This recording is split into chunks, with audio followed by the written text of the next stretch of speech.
এই নারীরা দুর্বল নয়, এরা যদি মনে করে পৃথিবীটাকে লয় প্রলয় করে দিতে পারবে। কারণ যেদিন অসুরীদের অত্যাচারে দেবতারা স্বর্গ ছাড়ে, সেদিন দশভুজা দুর্গা যদি 10 হাতে না অসুর নিধন করত, তাহলে বাবা দেবতারা যেত কোথায়? এই নারী কেউ যদি মনে করে শুধু ভোগের সম্পদ না, এরা ভোগ নয়, নারী সাধনার, নারী আরাধনার, নারী ভজনার। দেখেন সেই বিল্লমঙ্গল একজন পতিতার চরণ ভজন করে পেয়ে গেল না গোবিন্দ চরণ। চণ্ডী ঠাকুর রানী রজকিনীর চরণ ভজন করে পেয়ে গেল গোবিন্দ চরণ। জয়দেব গোস্বামী মা পদ্মাবতীর চরণ সেবা করে পেয়ে গেল রাধা মাধবের চরণ। ভুরি ভুরি প্রমাণ হয়ে গেল। তাহলে নারী ভোগের নয়, নারী সাধনা করতে হয়, নারীর চরণ ধরে আরাধনা করতে হয়, তাহলেই তুমি অচিরে কৃষ্ণ পেয়ে যাবে। কি মায়েরা করেন আপনারা? বাড়িতে যখন গুরুজন আসে সবার প্রথমে পা ধোয়া,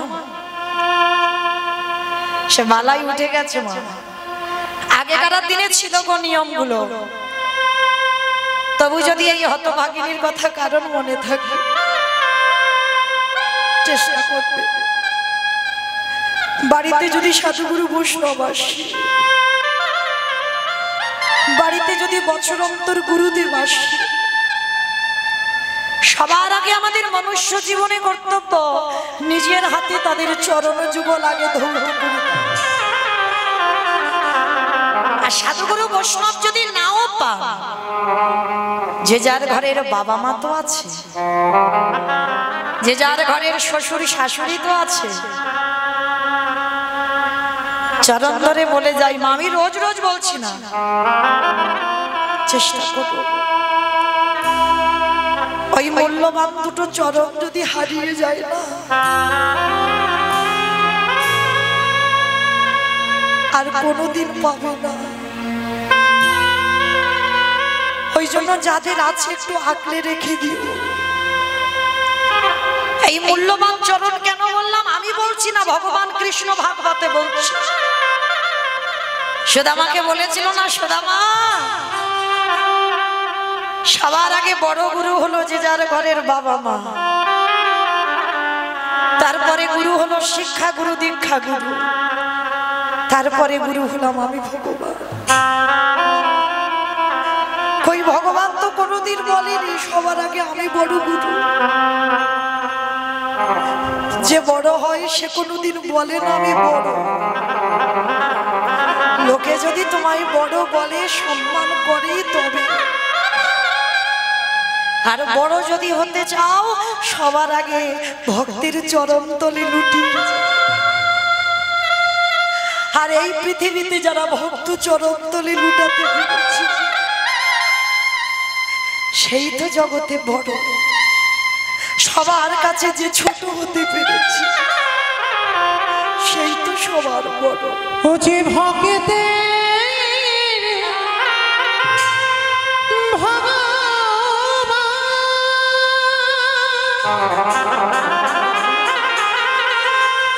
ও যে ভক্ত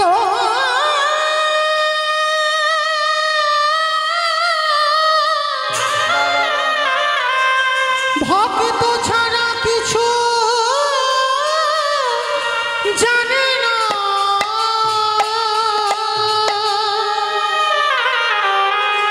তাই তো যুগে যুগে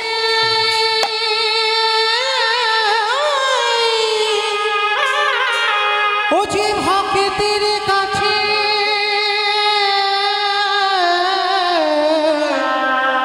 কাছে ছুটে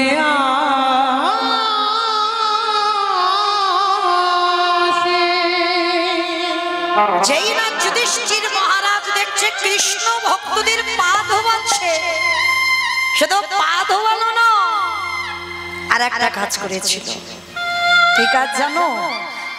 যারা যারা যজ্ঞে প্রসাদ পেয়েছিল, কৃষ্ণ দয়াময় আমার নিজের হাতে এঁঠো পাতাগুলো ফেলেছি। শুধু এঁঠো পাতা ফেলেনি বাবা, ভক্তরা যখন ওই প্রসাদ পাচ্ছিল, ওই ভক্তরা প্রসাদ পেয়ে একটু করে তো এঁঠো লেগে আছে, আর কৃষ্ণ আমার একটু করে এঁঠো নিয়ে আজকে সারা গায়ে মাখছে। যুধিষ্ঠির পিছন থেকে দেখে বলল, কৃষ্ণ কৃষ্ণ এটা তুই কি করছিস? এরা কে, কোন জাতের মানুষ এসেছে ঠিক নেই, আর যারা যারা আসছে তুই সবার পা ধোয়াচ্ছিস, মেনে নেওয়া যায়। ওদের এঁঠোগুলো পরিষ্কার করছিস, মেনে নেওয়া যায়। ওই এঁঠোগুলো তুই গায়ে মাখছিস কেন কৃষ্ণ? যেই না বলেছে এঁঠোগুলো গায়ে মাখছিস কেন? ভগবান কেঁদে বললেন, দাদা গো, এই জগতের সংসার মাঝে জগতে কেউ যদি পাপ করে সেই পাপের বিচার আমি করি, কিন্তু আমি যে হলাম মহাপাপী, আমার মতো পাপী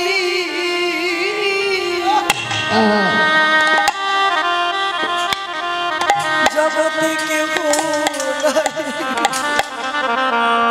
আমি যে সকলে জীবে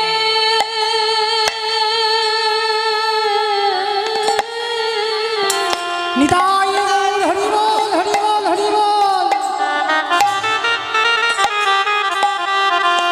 আমি যে সকলে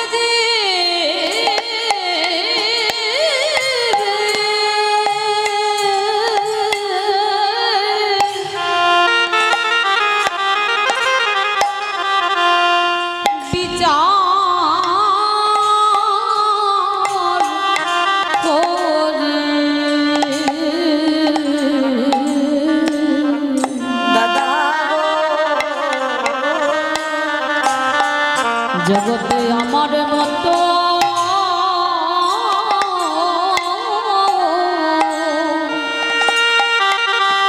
নানা পাপী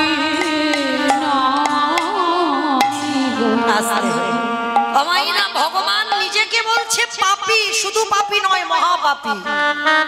তা যুধিষ্ঠির প্রশ্ন করলো, কৃষ্ণ তুমি নিজেকে মহাপাপী বলছো কেন? বলল, দাদা ওগো দাদা,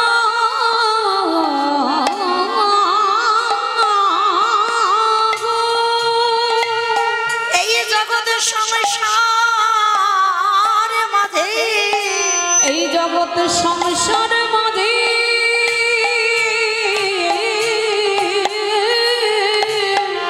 আমি মহাপাপী কেন জানো? পাপটা তো আমি এই দাপরেতে করিনি, করেছিলাম ত্রেতা যুগে রাম অবতারে। আর রাম অবতারে কি পাপ করেছি? নিজের হাতে রাবণকে হত্যা করেছিলাম। আর রাবণকে হত্যা করে বাবা আমার রঘুপতি রামচন্দ্রের না মাথা থেকে পা পর্যন্ত সব পাপী হয়ে গেল। আর সেই পাপ কবে ধুলো না? যুধিষ্ঠির রাজস্বয় যজ্ঞে।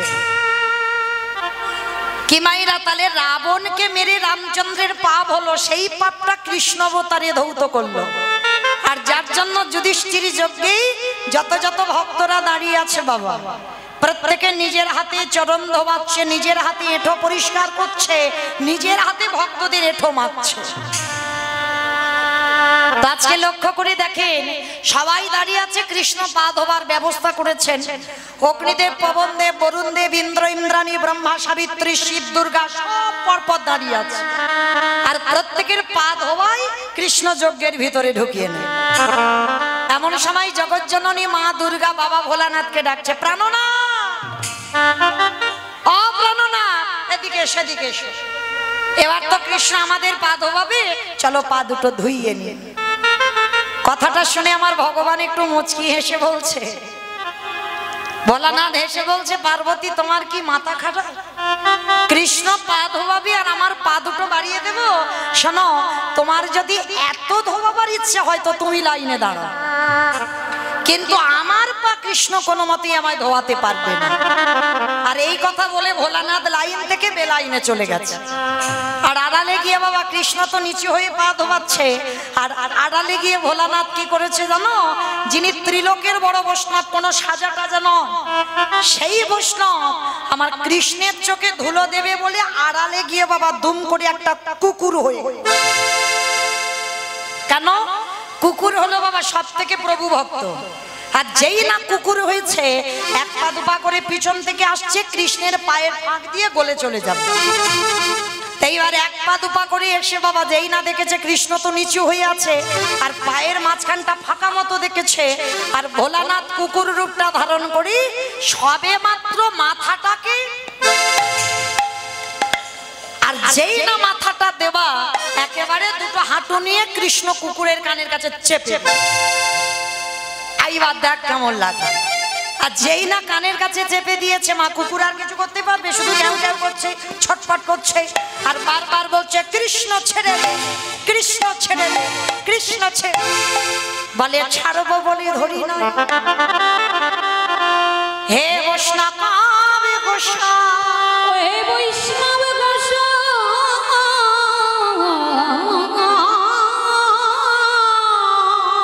তোমার মতো বৈষ্ণবীর দুটো চরণ ধোয়ালে বোধহয় আমার জীবনে কম হতো। তাই তো কৃপা করে করুণা করে আমার জন্য তুমি আরো এক্সট্রা দুটো জুড়ে দিয়েছো। আমা বুঝতে পেরেছো? মানে শিব ঠাকুরের কটা পা? দুটো পা। আর কুকুরের কটা পা? 4টে পা। ভগবান বলছে তোমার মতো বৈষ্ণবের দুটো পা ধোয়ালে আমার জীবনে কম হতো, ওই জন্য তো তুমি কৃপা করে আমার জন্য আরো এক্সট্রা দুটো জুড়ে 4টে করেছো। এবারে দাহু দাও সাজা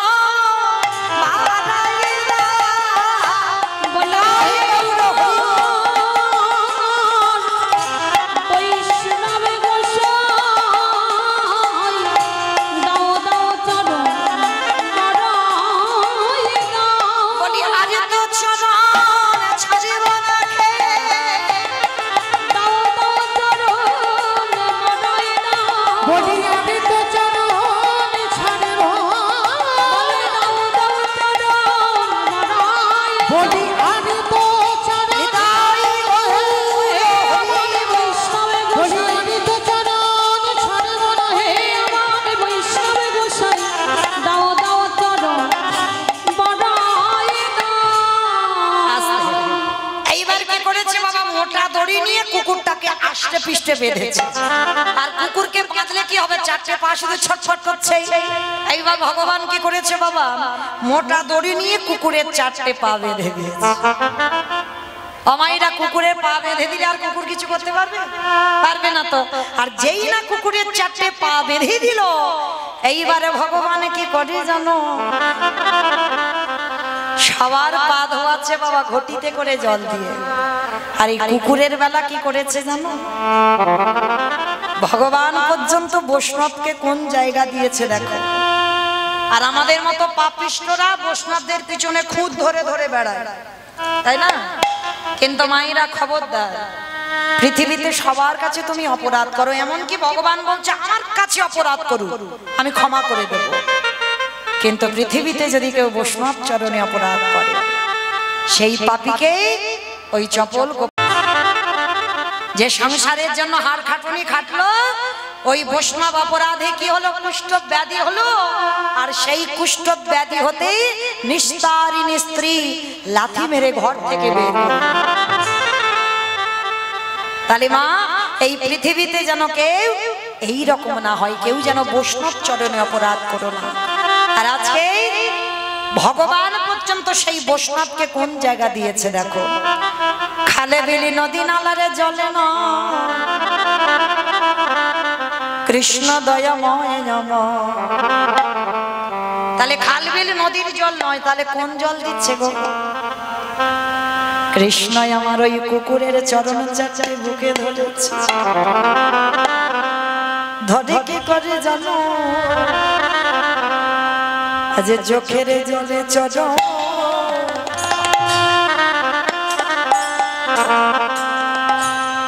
চরণ ধোয়া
জায়গায় দুর্বল গো। কোথায় জানো? প্রকৃত ভক্তির চরণে। এই জগতে ভগবান বলেনি আমায় দামি দামি ফলের ডালা দাও, ভগবান বলেনি আমায় দামি দামি রজনীগন্ধার মালা দাও, ভগবান বলেনি আমায় দামি দামি পোশাকে সাজাও। ভগবান ভক্তের কাছে একটাই বস্তু চেয়েছে, ওরে কলির জ্ঞানন্ধজি এই জগতে 24টা ঘন্টার ভিতর যদি একজন ভক্ত আমার চরণে বসে 5 মিনিটের জন্য, বেশি নয়, একবারে যদি কেউ কৃষ্ণ বলে কাঁদিতে পারে, একবারে যদি বলতে পারে কৃষ্ণ তোমার হলাম বলে, আমারে ভগবানে পৃথিবীর যেখানে থাকুক না কেন সে যে ভক্তের দ্বারে দ্বারে ছুটে যে জনে কদম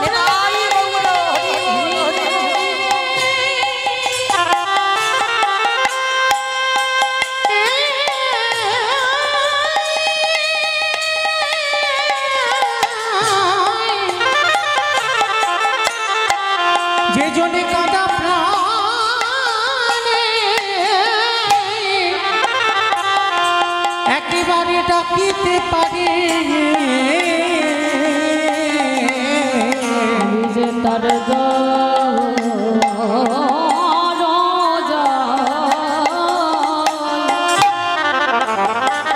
দরজায় ছুটে যাই গো। ভগবানের চোখের জল পড়ছে কুকুরের পায়ে, কিন্তু এরা তো আর অন্যান্য লোকেরা কেউ বুঝতে পারছে না কুকুরটাকে ভগবান জানে আর কুকুরটা জানে। এইবার সেই কুকুরের চরণ যখন ধৌত করলো কৃষ্ণের চোখের জল, কুকুরের রূপী ভোলা না দেখে দে বলল কৃষ্ণ কাঁদে। কৃষ্ণ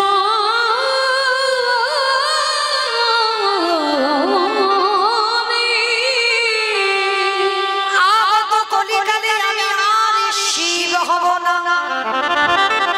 আমাইরা আমার প্রশ্নটা যেটা ছিল সেখানে আবার চলে এলাম। প্রশ্নটা কি ছিল? সত্যতে শিব, ত্রেতাতে শিব, দাপরে শিব, কিন্তু কলিতে শিব নয়।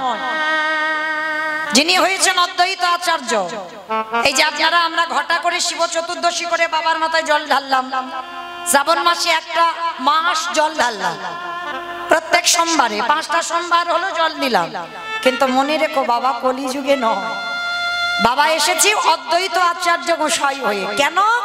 এই কেন এটাই হলো তার কারণ। এই রাজস্বাই যজ্ঞে ভগবানের চোখের জল কুকুরের পায়ে পড়ল, আর কুকুর রূপে ভোলা না দেখে দে বলল কৃষ্ণ। আহাগত কলিকালে আমি আর শিব নয়, আমি হব অদ্বৈত আচার্য গোসাই। অদ্বৈত আচার্য গোসাই। আরে তুই আমার কৃষ্ণ নয়, তুই হবি নদিয়ার নিমাই চাঁদ। আসাম তুই যেদিন নিমাই চাঁদ হয়ে আসবি, আমি শান্তিপুর থেকে যেদিন কলিযুগে যাব ওই নবদ্বীপে তোর সঙ্গে দেখা করতে। তোর থেকে 52 বছরের বড় হয়ে 12 বছর তুলসী ভাসিয়ে তোকে আহ্বান করব। আর করে কি করব জানিস? আজ যেমন তোর চোখের জলে রাজস্বাই যজ্ঞে আমার চরণ ধোয়ালি, আর আমি সেই দিন যেদিন তোর সঙ্গে আমার দেখা হবে, ওরে এমনি করে চাচা ধোয়ালিব যেদিন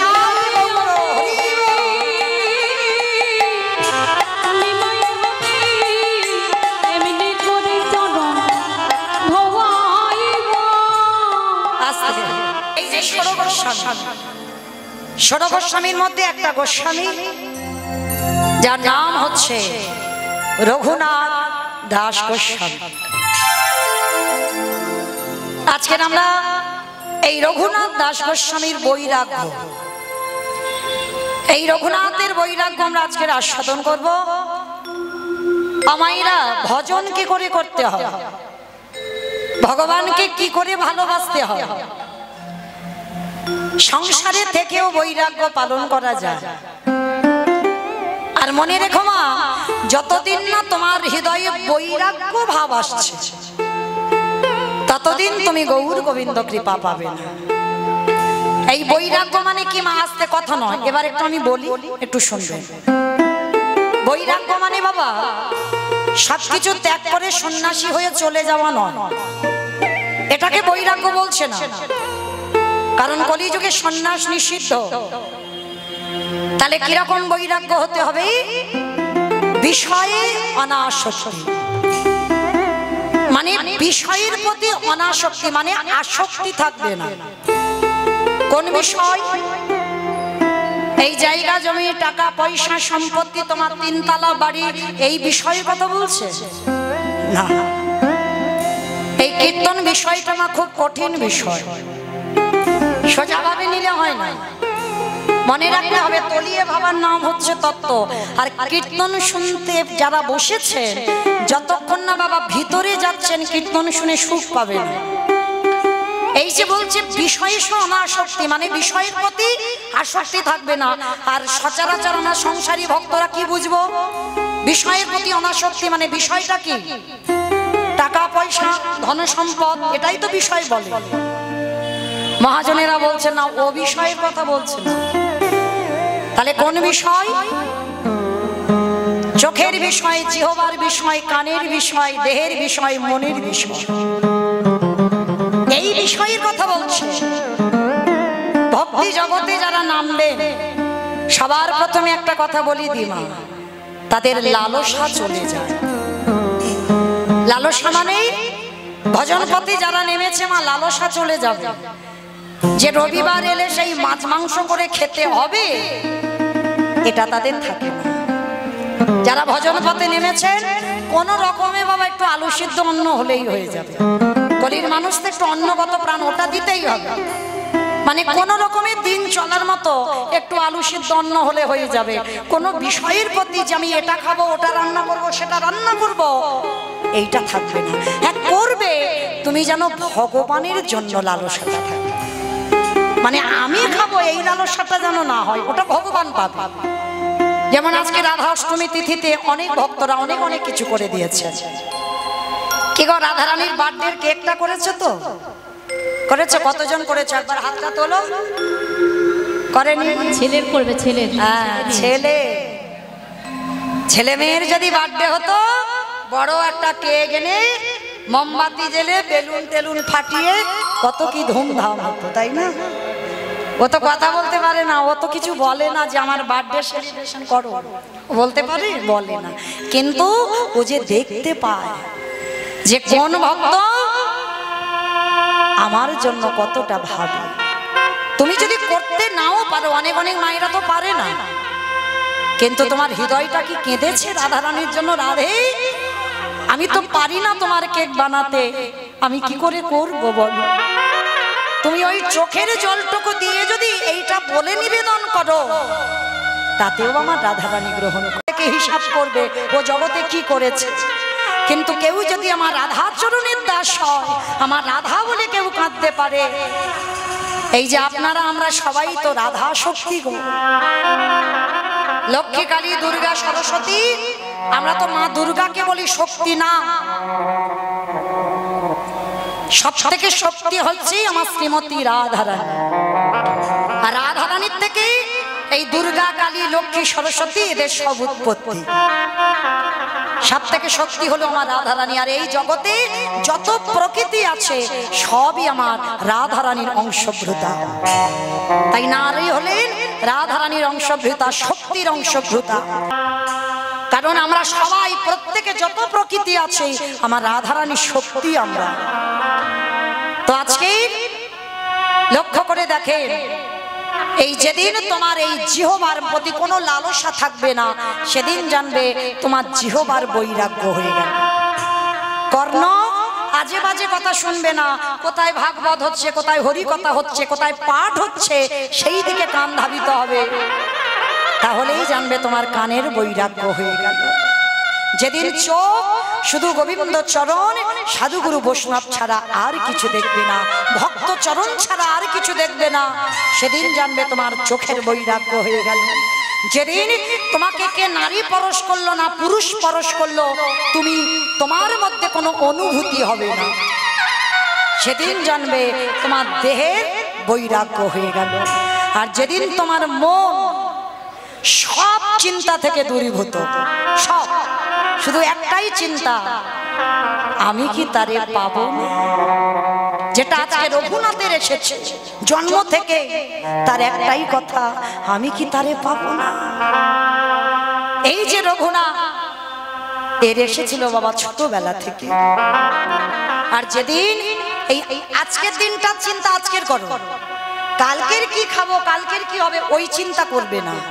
ওই চিন্তা নিলে তোমার জীবনে বৈরাগ্য ভাব আসবে। আজকের চিন্তা তুমি আজকের করবে, তাহলে দেখবে বাবা তোমার মনেরও বৈরাগ্য হয়ে গেল। তাহলে এইভাবে যদি চলতে পারো, তোমার সংসারে থেকে তোমার অনাসক্তি আসবে, আর তাহলেই তোমার অচিরে কৃষ্ণ প্রাপ্তি হয়ে যাবে। তো এই যে রঘুনাথ, এই রঘুনাথের চরিত্র আজকে আমরা শ্রবণ করব। এই রঘুনাথের বাড়ি ছিল হুগলি জেলায় আদি সপ্তগ্রাম। আদি সপ্তগ্রাম। বাবা ছিল গোবর্ধন দাস, আর মা ছিল, মায়ের নামটা পাওয়া যায়নি মা এখনো। আর জ্যাঠামশাই ছিল হিরণ্য দাস। এদের দুই ভাই, এই গোবর্ধন আর হিরণ্য, এদের দুই ভাইয়ের এমনই চরিত্র ছিল, যেমন রামের কথা বললে যেমন লক্ষণের কথা আপনি থেকে এসে যায়, ঠিক সেই রকম গোবর্ধনের কথা বললে হিরণ্যের কথা এসে যায়, আর হিরণ্যের কথা বললে গোবর্ধনের কথা এসে যায়। মানে দুই ভাই, এদের ছুটিটা এমনই ছিল মা, কোনো জায়গা জমি মাপামাপি নয়, মারামারি নয়, লাফালাফি নয়, কাটাকাটি নয় আমাদের মতো। মানে যেখানে যা কিছু করতো দুই ভাই। কিন্তু জানো মা, এদের অতুল সম্পত্তি ছিল, কিন্তু এদের জীবনে একটাই কষ্ট ছিল। কি কষ্ট বলো তো? পৃথিবীতে যদি মা কোনো নারী সব সুখ থাকে, সোনা দানা টাকা পয়সার কিছু অভাব নাই, কিন্তু বাবা যদি তোমার মা বলা সন্তান এই বংশে না থাকে, মা মৃত্যুর আগের দিন পর্যন্ত কাঁদে। তো গোবর্ধন দাস আর হিরণ্য দাস দুই ভাই মনে মনে চিন্তা করলো যে আমার এত সম্পত্তি দেখভাল করবে কে? আমার বংশে তো কারোর দরকার। তার জন্য এক জায়গায় গিয়ে মানত করেছিল। ও মায়েরা, আপনাদের আমি বলে যাই, সন্তান যদি চাও, কোথাও নয় এক জায়গায় চলে যাবে। আমার বিশ্বাস, যদি তোমার কর্ম ভালো হয়, যদি তোমার ভজনটা ঠিক থাকে, যদি তুমি আমার রাধারানীকে মন প্রাণ দিয়ে ভালোবাসো, তাহলে অবশ্যই তোমার সংসারে একটা কৃষ্ণ বলা সন্তান আসবে। তবে যেতে হবে তার কাছে। কোথায়? যেটা হলো উত্তরপ্রদেশ, রাধা কুণ্ডের তীর। অনেক ডাক্তার বৈদ্য কবিরাজ করে বেড়াচ্ছ, কিন্তু একটা সন্তান পাচ্ছ না। আমি গ্যারান্টি দিয়ে বলছি, আমার রাধারানীর চরণের দাস চলে যাবে রাধা কুণ্ডে।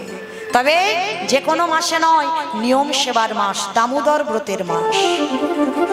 এই দামোদর ব্রতের মাসে রাধা কুণ্ডের তীরে গিয়ে রাত্রিবেলা রাধা কুণ্ডেতে স্নান করে নিজে আঁচলটা পেতে আমার রাধারানীর কাছে ভিক্ষা চাই।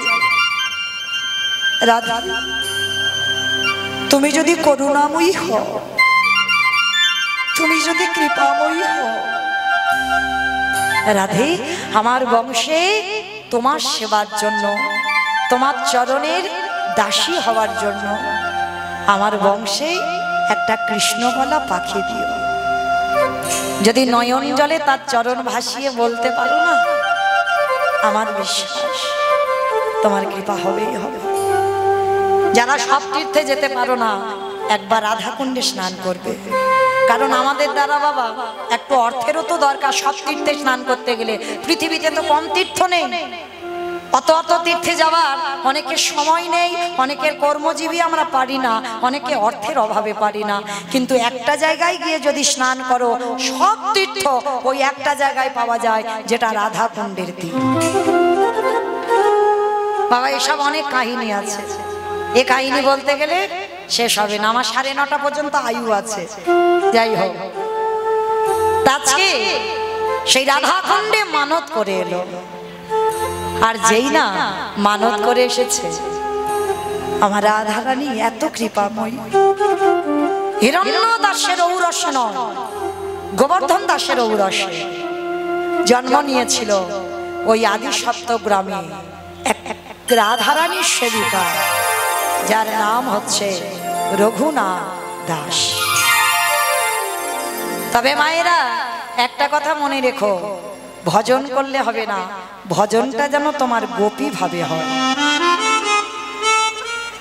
রাধারানীর চরণের দাস হতে গেলে তোমাকে পুরুষ ভাব রাখলে হবে না। কি গো মায়েরা, এখানে আপনারা দেখতে পাচ্ছেন এই যে ভাইরা, এরা পুরুষ? ভুল কথা, এরা কেউ পুরুষ নয়, সবাই আমরা প্রকৃতি, সবাই নারী। পুরুষ তো একজন, যিনি হলেন অনাদিরাদি গোবিন্দ। এই প্রশ্নটা মীরাবাই সনাতন গোস্বামীকে বলেছিল। যখন মীরাবাই সনাতন গোস্বামীর সঙ্গে দেখা করতে গিয়েছিল না, সনাতন গোস্বামী বলেছিল আমি নারী বদন দেখি না। তখন মীরা প্রশ্ন করেছিল, কে পুরুষ? পুরুষ তো আমার একজন, তিনি হলেন আমার বৃন্দাবন চাঁদ, যিনি হলেন আমার ব্রজেন্দ্র নন্দন কৃষ্ণ। আর যারা আছে সবাই আমরা প্রকৃতি, তাহলে কিসের পুরুষত্বের বড়াই করো? সেই মীরাবাইয়ের কথা শুনে আমার সনাতন গোস্বামীর চৈতন্য ফিরে গেল, একটা নারীর কথা। তাহলে আজকে এই সেবা করতে গেলে গোপী ভাব রাখতে হবে। যখন পূজায় বসবে, যেসব দাদা ভাইরা পূজা করো, যখন পূজায় বসবে, তখন পূজায় বসে তোমার নিজে যে আমি পুরুষ এইটা ভুলে যেতে হবে। আমি নারী, আমি আমার রাধারানীর চরণের দাস, আমি রাধারানীর চরণের সেবিকা হতে চাই। আর এই মনোভাব নিয়ে যদি তুমি সেবা পূজায় বসো, তোমার কৃষ্ণ প্রাপ্তি হয়ে যাবে। তুমি যত বড় পাপী হও, যত বড় অপরাধী হও। তো আজকে এই রঘুনাথ দাস জন্ম নেওয়ার পর থেকে বৈরাগ্য ভাব, তার কোনো কিছু খেলা ভালো লাগে না, সর্বদা কৃষ্ণ নামে পাগল। যেখানে হয় হরি কথা, কৃষ্ণ কথা, সেখানে রঘুনাথ চলে যায়। যেখানে সাধুগুরু বৈষ্ণবরা আসে, রঘুনাথ ছোটবেলা থেকে হামাগুড়ি দিয়ে সেই দিকে চলে যায়। আর রঘুনাথ ছোটবেলা থেকে সে একটাই খেলা খেলে। কি খেলে জানো? রাধা কৃষ্ণ সেবিব জীবনে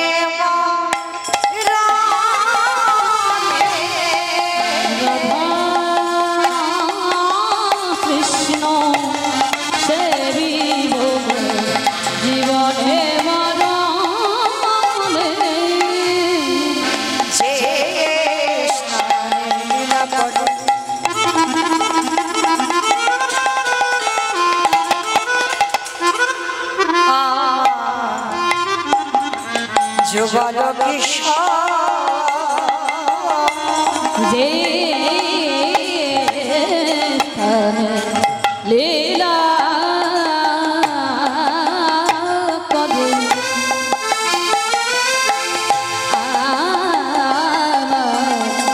যুগল কিশোর আজ সখীর গেলি হইয়া আমি সখীর সঙ্গিনী হইয়া আজ তাহে রাধা কৃষ্ণ সেবী জীবনে মরণে রাধা কৃষ্ণ সেবী জীবনে মরণে আজ বৃন্দাবনে নিদানে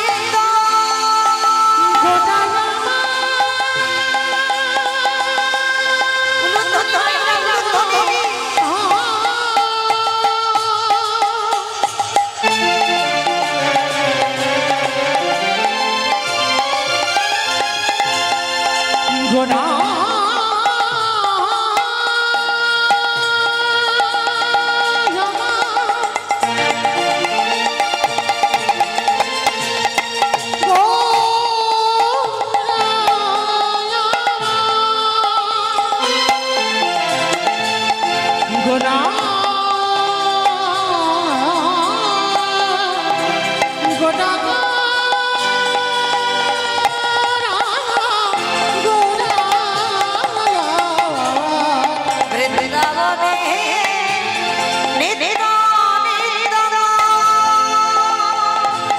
যুগালো বিনা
রঘুনাথ ছোটবেলা থেকেই বাবা কৃষ্ণ নামে পাগল।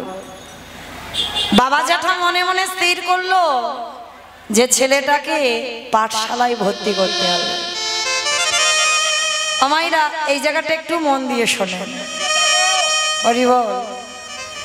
ছেলেটাকে পাঠশালায় ভর্তি করতে হবে, ভর্তিও করলো, যার নাম হচ্ছে বলদেব আচার্য।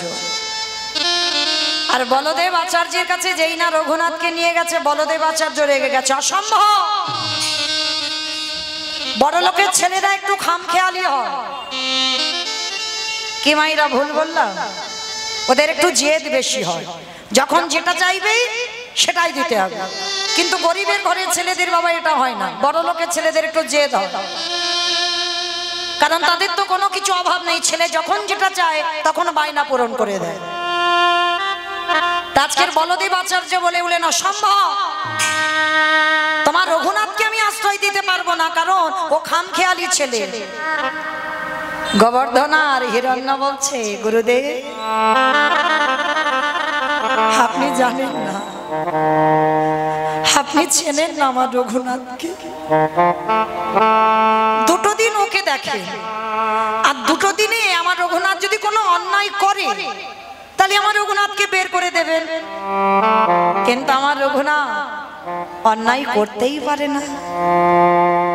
কমাইরা রেখে গেল ছেলেটাকে, আর ছেলেটাকে যখনই রেখে গেল না, তখন করার পড়াশোনা বলতে ভাগবত। গুরুদেব ভাগবত পড়তে বসেছে, অন্যান্য পড়ুয়ারা আশ্রমে যত ছেলেরা ছিল সব বসে আছে, বছর কেউ 7 বছর, তারা কিছু ভাগবতের বোঝে। গুরুদেব পাঠ করছে, সবাই বসে আছে, গল্প করছে, কত হাসি ঠাট্টা করছে, কত অন্য মনস্ক। কিন্তু রঘুনাথ সবার সামনে বসে আছে। গুরুদেব ভাগবত পড়ছে, অন্যান্যরা যারা পড়ুয়া ছিল বাবা, তারা কিছুক্ষণ পরে উঠে সব খেলতে চলে গেছে, আর রঘুনাথ সামনে বসে বসে অঝর নয়নে কাঁদছে। গুরুদেব পাঠ করতে করতে, কি রঘুনাথ, এই রঘুনাথ, হ্যাঁ বাবা কাঁদছিস কেন তুই বসে বসে? আমি ভেবেছিলাম তুই বুঝি আশ্রমে কত দুষ্টুমি করবি। হ্যাঁ রে, তোর কি বাবা মার জন্য, জ্যাঠামশাইয়ের জন্য মন খারাপ হচ্ছে? না গুরুদেব। তাহলে কি তোর খিদে পেয়েছে তুই বলতে পারছিস না? না গুরুদেব, তাহলে আজকে তুই কাঁদছিস কেন? ওই যে গুরুদেব আপনি পাঠ করছেন। হ্যাঁ রে, তুই এইটুকু বয়সে আমি ভাগবতের এই কঠিন কঠিন শ্লোক পাঠ করছি, তুই বুঝতে পারছিস না? গুরুদেব আমি কিছু বুঝতে পারছি না। তাহলে তুই কাঁদছিস কেন? গুরুদেব আমি কাঁদছি একটা কারণে, আমি কি তারে পাবো না? বলো না গুরুদেব, আমি কি তারে পাবো না? হ্যাঁ রে বাবা, তুই কাকে পাওয়ার কথা বলছিস? গুরুদেব আমি কি কোনোদিন কৃষ্ণ পাবো না? চমকে উঠেছে গুরুদেব। এইটুকু ছেলে এইটুকু বয়সে কৃষ্ণ পাবার জন্য কাঁদছে। গুরুদেবের চরণটা জড়িয়ে ধরল 5 বছরের রঘুনাথ। ও গুরুদেব, গুরুদেব বলো না, আমি কি কোনোদিন কৃষ্ণ চরণ পাবো না? তুমি বলে দাও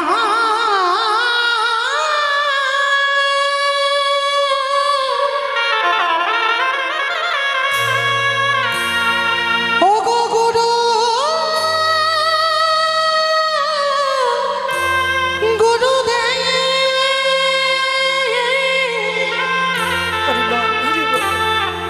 আমি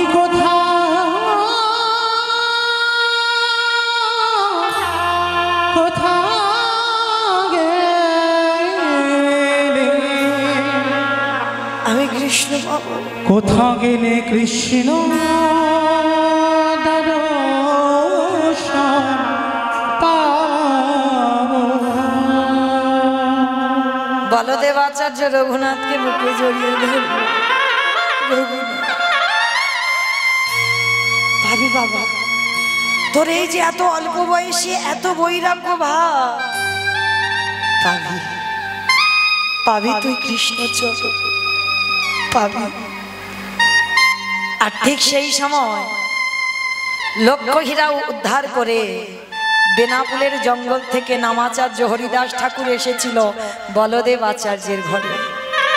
আর রঘুনাথ এমনই একটা ছেলে ছিল না, জানো মা, সবাই ওই হরিদাস ঠাকুরকে দেখে সবাই পঞ্চাঙ্গ প্রণাম করছে। মানে পঞ্চাঙ্গ প্রণাম মানে কি মা, আমরা নারী জাতি তো, আমাদের ষষ্ঠাঙ্গে দণ্ডবত প্রণাম করা নিষিদ্ধ। আমাদের হাঁটুটা মাটিতে রেখে হাত জোড়ো করে প্রণাম করতে হবে, কিন্তু কোনোদিন মাটিতে যেন কেউ ভুল করে শুয়ে পড়ে প্রণাম করো না, ওইটা পুরুষদের। তো আজকে যেই না বাবা এই রঘুনাথ দাস, সমস্ত ভক্তরা সবাই তো পঞ্চাঙ্গ প্রণাম। আর আমার রঘুনাথ কি করেছে জানো? রঘুনাথ হরিদাস ঠাকুরকে দেখে ষষ্ঠাঙ্গে দণ্ডবত প্রণাম।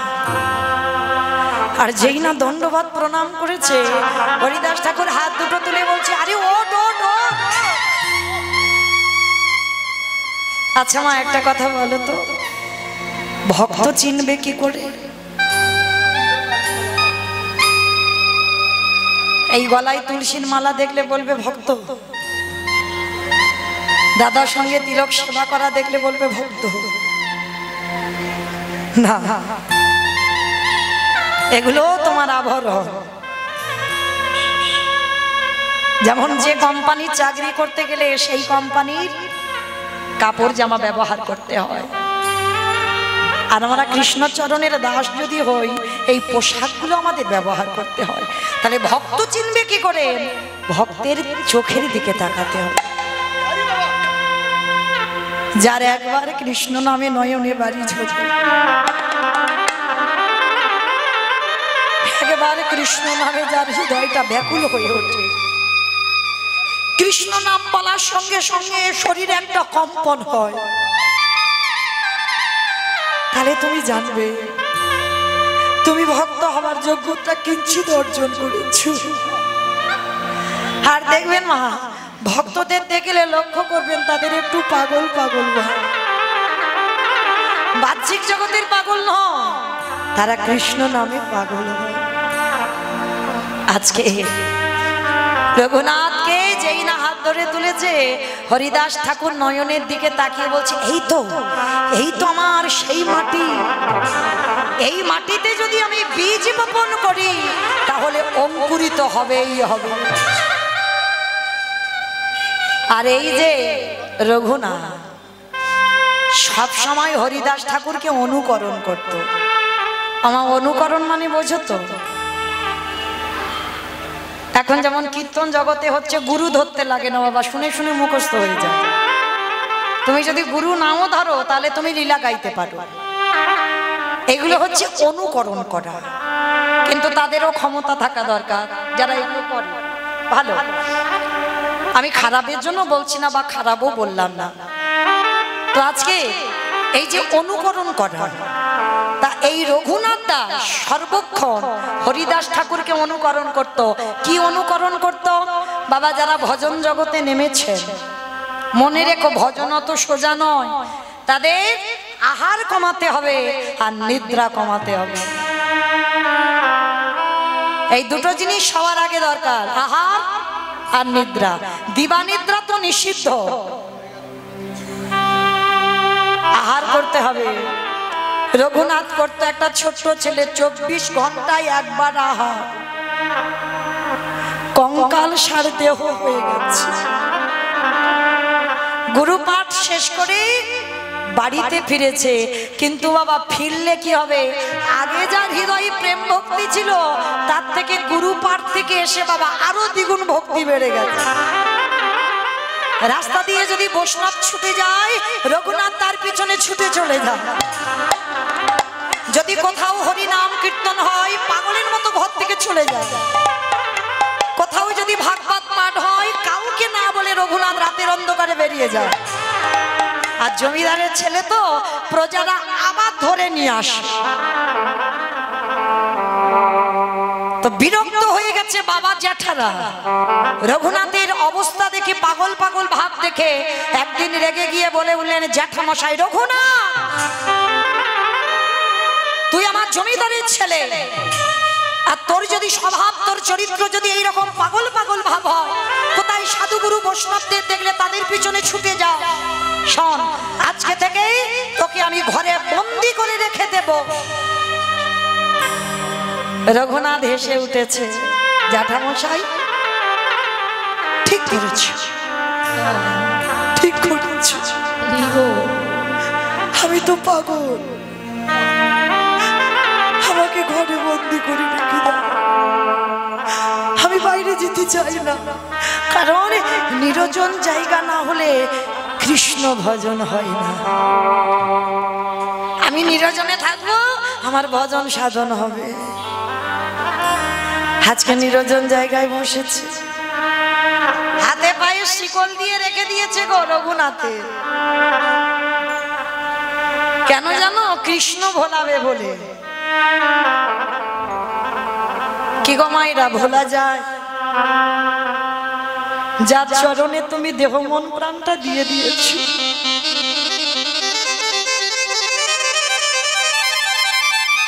পারবে তুমি তাকে ভুলতে? হাজার চেষ্টা করবে, তুমি কোনোদিন তাকে ভুলতে পারবে? কৃষ্ণ হে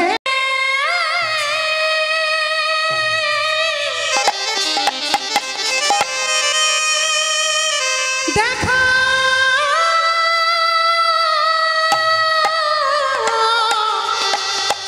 দেখা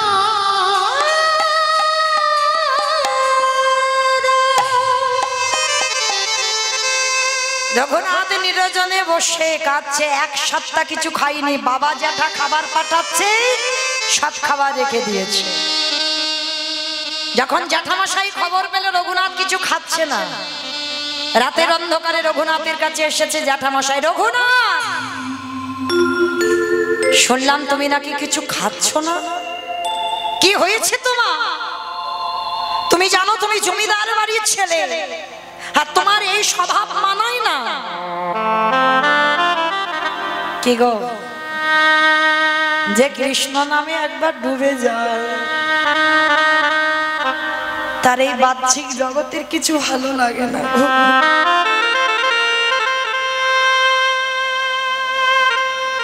তার কোনো কিছুতে মন বসে না।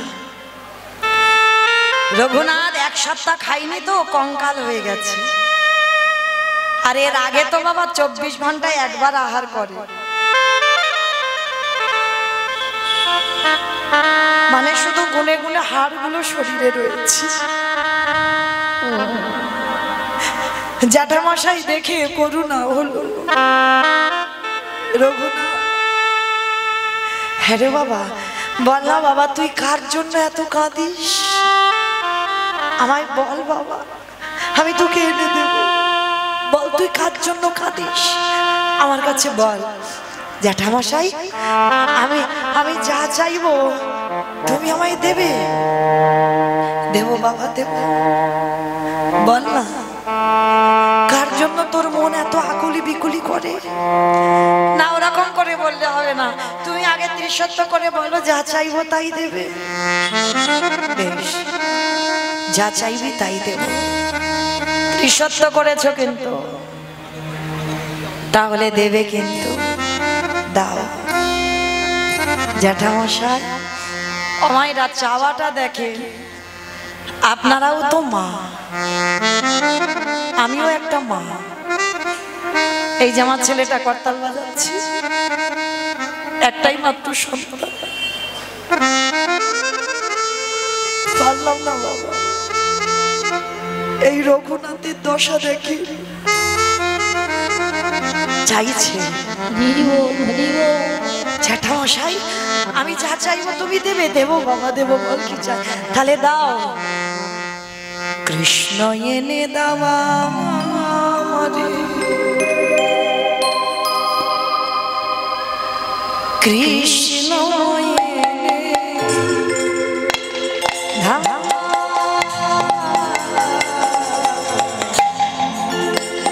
কৃষ্ণ এনে দাও আমারে, কৃষ্ণ এনে দাও।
আমার কৃষ্ণ এনে দেব বাবা, দেব, কথা দিলাম তুই কাঁদিস না, আমি কৃষ্ণ এনে দেব।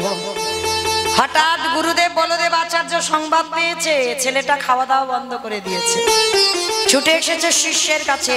রঘুনাথ শোন বাবা, তুই কৃষ্ণ বলে কাঁদছিস কেন? কৃষ্ণ পাবি না। শোন, রাধা কৃষ্ণ এক আত্মা, দুই দেহ ধরি, অনন্য বিলাস রস আস্বাদন করি, এই দুই ভাব এবে চৈতন্য গোসাই, ভাব রস আস্বাদিতে দোহে এ কোঠায়। রাধা কৃষ্ণ দুহু তনু এক হয়ে গৌর হয়ে এসেছে। তুই গৌর বলে কাঁদ, আর গৌর বলে কাঁদরে তুই পেয়ে যাবি গোবিন্দ চরণ। গুরুদেব, তাহলে আজকে থেকে আমি গৌর বলে কাঁদবো? চল, আমি তোকে গৌর দেখাবো। নিয়ে ছুটলো ওই নবদ্বীপ ধাম। নবদ্বীপ ধামে গিয়ে খবর পেল নিমাই 24 বছর বয়সে সন্ন্যাস নিয়ে চলে গেছে। যখনই সন্ন্যাস নিয়ে চলে গেছে, আর এদিকে বাবা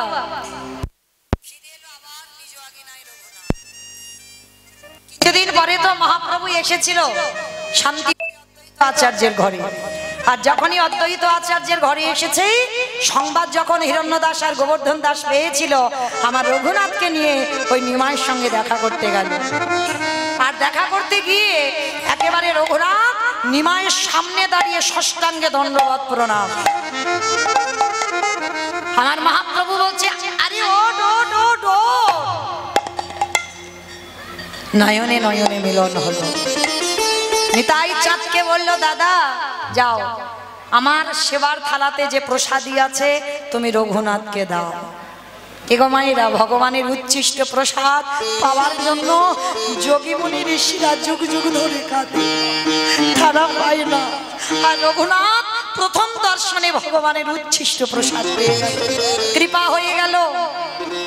বেশ কিছুদিন ওই শান্তিপুরে অদ্বৈত আচার্যের ঘরে আমার মহাপ্রভু চরণ সেবা করলো।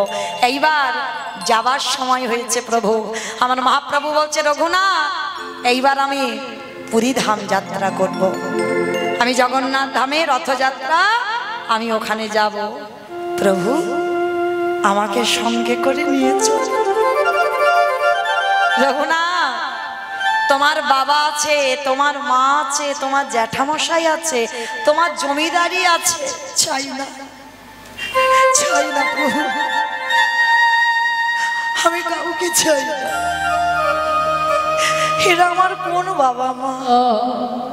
প্রভু, কতবার আমার জন্ম হলো, কতবার আমার বাবা হলো, কতবার আমার মা হলো, এরা তো প্রকৃত বাবা মা নয়, আসল পিতা তো তুমি। আমি জানি প্রভু, ওরা আমার জড় জগতের বাবা মা, আমার দেহ জগতের বাবা মা, কিন্তু আসল বাবা মা তো নয়। আমি যাব।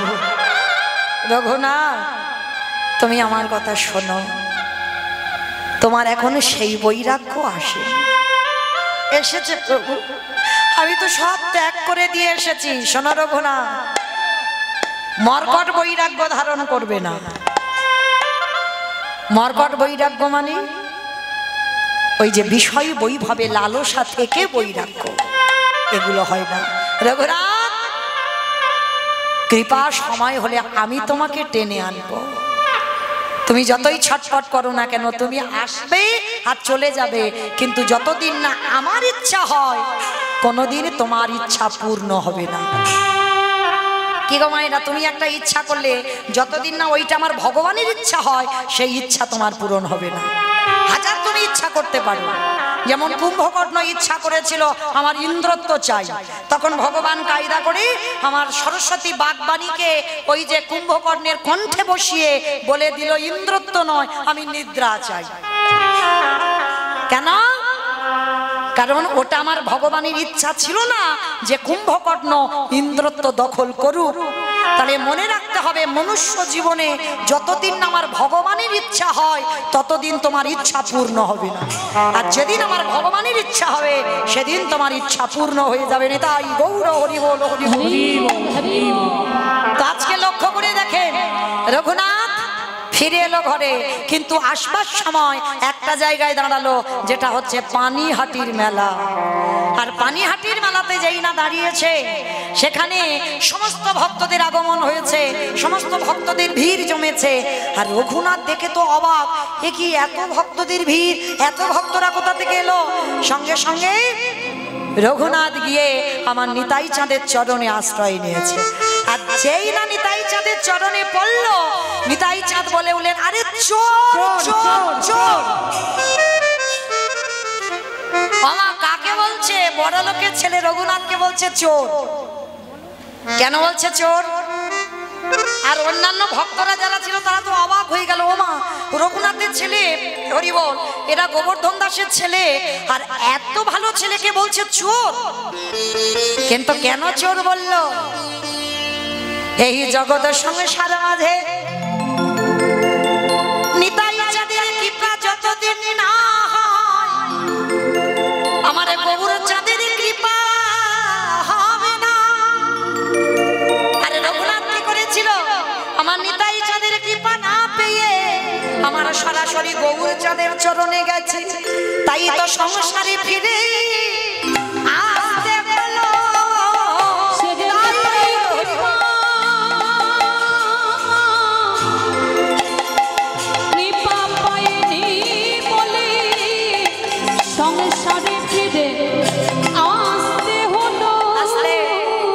ভজন যারা করো, যেমন এই রাধা গোবিন্দ ভজন করতে গেলে আগে রাধা চরণ বসতে হবে, তবে অচিরে কৃষ্ণ পাবে। আর কলিকালের ভক্ত আমরা, নিতাই চাঁদের চরণ বসতে হবে, তবেই পাবে আমার গৌর চরণ। আর গৌর চরণ পেলেই তবে রাধা গোবিন্দের ব্রজে গিয়ে নিত্য লীলা দর্শন করতে পারবে। এই জন্য রঘুনাথকে বলেছিল তুমি চোর, তুমি আমার কৃপা না পেয়ে তুমি আমার ভাইয়ের কাছে গেছো, তাই তোমাকে দণ্ড দেওয়া হবে। ওমা আমাকে কি দণ্ড, কি শাস্তি দেওয়া হবে? হোক। বলছে অন্য কোনো শাস্তি নয়, আজকে এই পানিহাটির মেলাতে যত ভক্তরা এসেছে সবাইকে তুমি চিরা দধি খাওয়াবে। আজ যারা যাবেন পানিহাটির মেলায় ভক্তদের উৎসবে দেখবেন সেখানে চিড়ে দই খেতে দেওয়া হয়।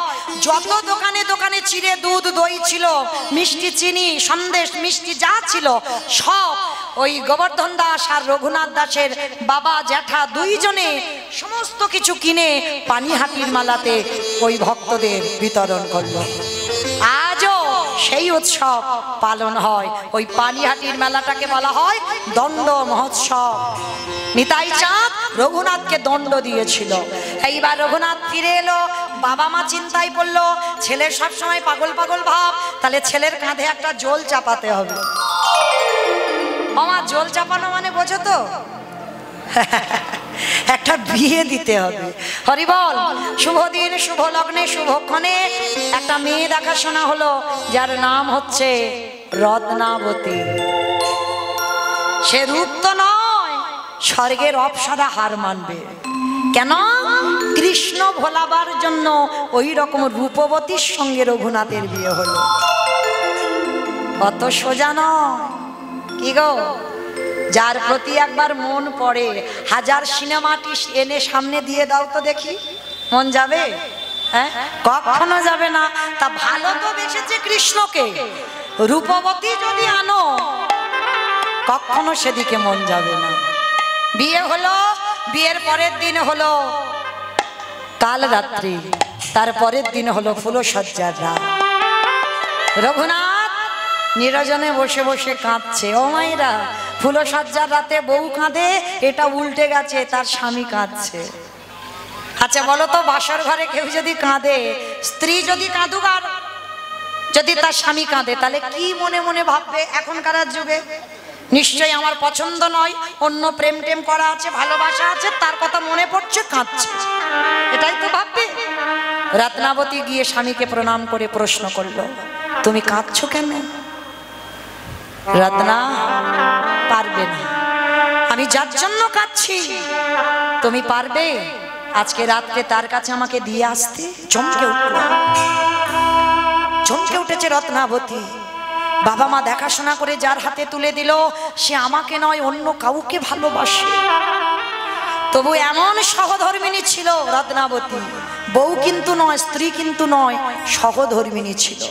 তাই সেই সহধর্মিণী বলে উঠল, স্বামী আমি কথা দিলাম আজ এই রাত্রিতে তুমি আমার কাছে যাকেই তুমি জীবনের থেকে বেশি ভালোবাসো, আমার প্রেম যদি সত্যি হয়, আমার ভালোবাসা যদি সত্যি হয়, এই 3 দিনের পরিচয়ে আমি তোমাকে নিজের হাতে তার কাছে দিয়ে আসবো।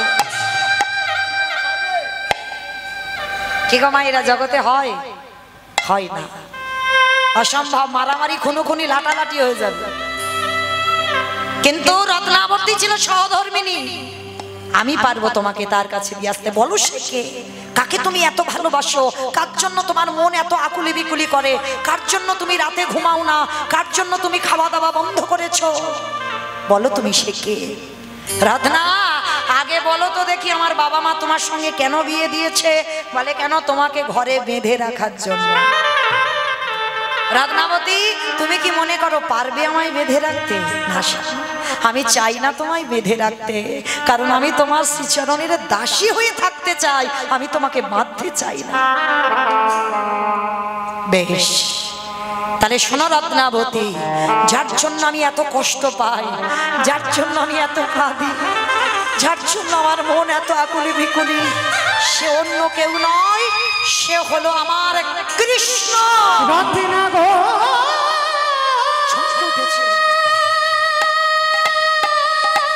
কি বললে? আমি কোথায় গেলে আমার কৃষ্ণ তার সনে পাব, তুমি বলে দাও ও গো রত্নাবতী।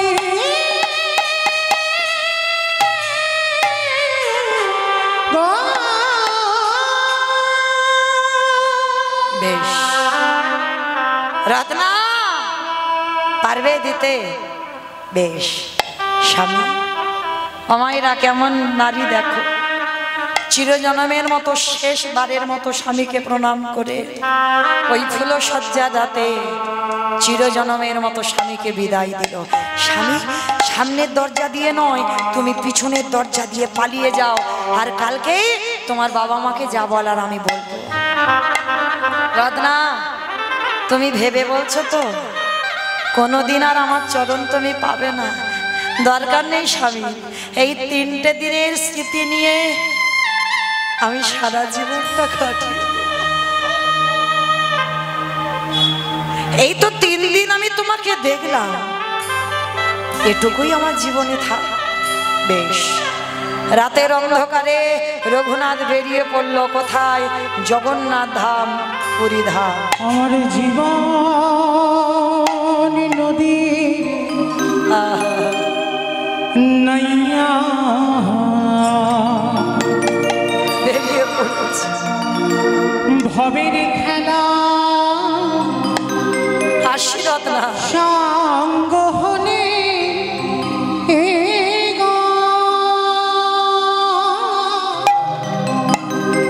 একেবারে দিও পার করিয়া আমার জীবন নদীর নাইয়া। হাসি রত্নাবতী জীবনে নদী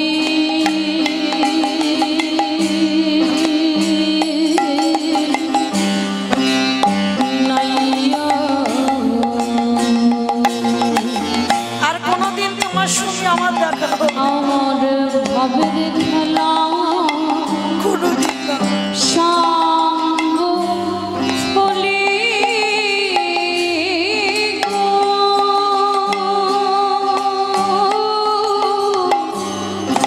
দিও পারে করিয়া আমার জীবন নদীর নাইয়া। সবকিছু আমি ত্যাগ করলাম,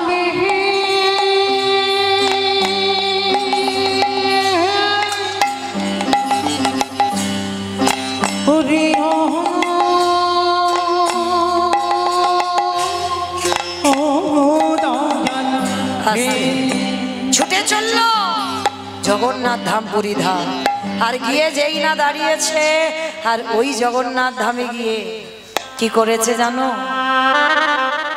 লোকের দ্বারে দ্বারে ভিক্ষা করে রঘুনাথ।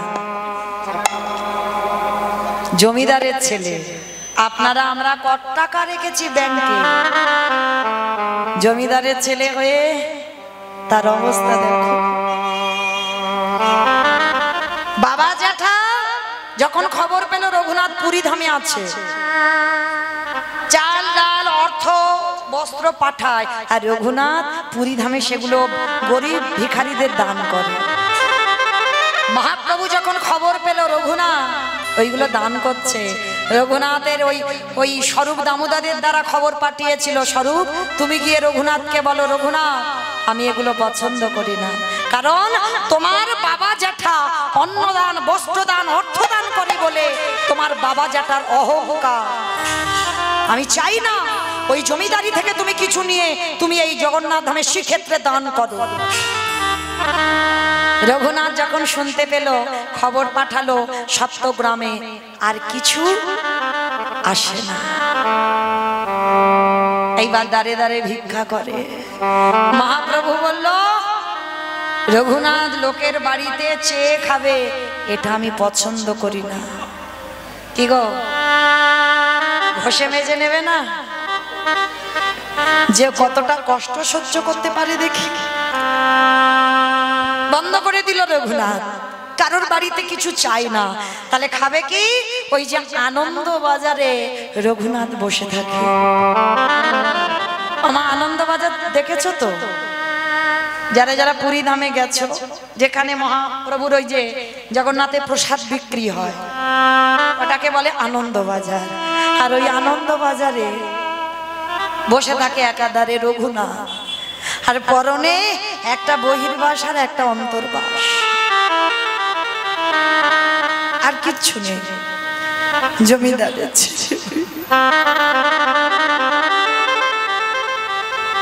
বসে আছে। আর যেগুলো বিক্রি হয় না, কেউ যদি রঘুনাথকে বলে এই নে খা একটু, রঘুনাথ খায়। মহাপ্রভু বললেন, ওগুলো আমি পছন্দ করি না। ওকে যে কেউ ভিক্ষা দেবে আরো খাবে, এটাও আমি পছন্দ করি না। কি গো মা, তাহলে সব পদ বন্ধ, তাহলে খাবে কি? ভক্তের পরীক্ষাটা দেখো। জগন্নাথের রান্নাঘর যারা দেখেছেন, ওই রান্নাঘরের পাশে দেখেছেন একটা নালা মতো আছে? দেখেছো? কতজন জগন্নাথের রান্নাঘর দেখেছো? দেখি তো একবার। খুব ভালো, খুব ভালো। ওই জগন্নাথ ধামে গেছে গো, শুধু ওই সমুদ্রের জন্য নয়, অনেক কিছু আছে। যেই জগন্নাথ সেই আমার কৃষ্ণ। কৃষ্ণের নাভি জগন্নাথের নাভিতে প্রতিষ্ঠিত করা আছে। জগন্নাথ দেখা মানে তোমার কৃষ্ণ দেখা হয়ে গেল। কারণ যেদিন আমার ভগবানের যদুবংশ ধ্বংস হয়েছিল, সেদিন কৃষ্ণের নাভিটা ওই জগন্নাথের নাভির সঙ্গে প্রতিষ্ঠিত করা হয়েছিল। যখনই কাঠ বদলানো হয়, ওই নাভিটাকে বের করা হয়, আবার নতুন কাঠের নাভিটা প্রতিষ্ঠা করা হয়। আজও আছে হরিদাস ঠাকুরের সমাধি, এগুলো দর্শন করতে হয়। আজও আছে গম্ভীরা, আজও সেই প্রদীপ, আজও সেই কাঁথা, সেই শিখ, মহাপ্রভুর পাদুকা আজও আছে। ভক্তির নয়নে নিয়ে গেলে দর্শন হয়। আর যারা শুধু সমুদ্রে ঢেউ খাবার নয়ন নিয়ে যায়, তো আমার এই জগন্নাথ ধামের এই যে রান্নাঘরে এই যে নালা আছে না, আর ওই নালাতে প্রসাদ ভেসে যাচ্ছে, মানে যেগুলো পচে গেছে, পোকা হয়ে গেছে, অনেক দিনের প্রসাদ। আর রঘুনাথ তো কারোর কাছে হাত পেতে কিছু খেতে পারবে না, কেউ দিলে কিছু খেতে পারবে না, তাহলে তো মরে যাবে না খেয়ে খেয়ে। এক সপ্তাহ 15 দিন হয়ে যাচ্ছে কিছু খাচ্ছে না। রঘুনাথ ভাবছে, জগন্নাথ আমি আমার ভগবানকে ডাকবো কি করে গো? কিছু তো খেতে হবে। ওই নালা দিয়ে জগন্নাথের পচা পচা ভেসে যাচ্ছে প্রসাদ। আর যখন পচা গলা প্রসাদ ভেসে যাচ্ছে, রঘুনাথ খিদের জ্বালায় আঁচলা করে তুলে দিচ্ছে। যেই না আঁচলা করে তুলে নিয়েছে, প্রসাদটা তো বুকে ধরেছে, চোখের জলে প্রসাদটা ধুয়ে যাচ্ছে। হে হে দয়াময়, তুমি আমার অপরাধ ক্ষমা করো। আমার যে বড় ক্ষুধা পেয়েছে, তাই তো খিদের জ্বালা সইতে না পেরে আমি এই পচা গলা প্রসাদে একটু বদনে দিলাম।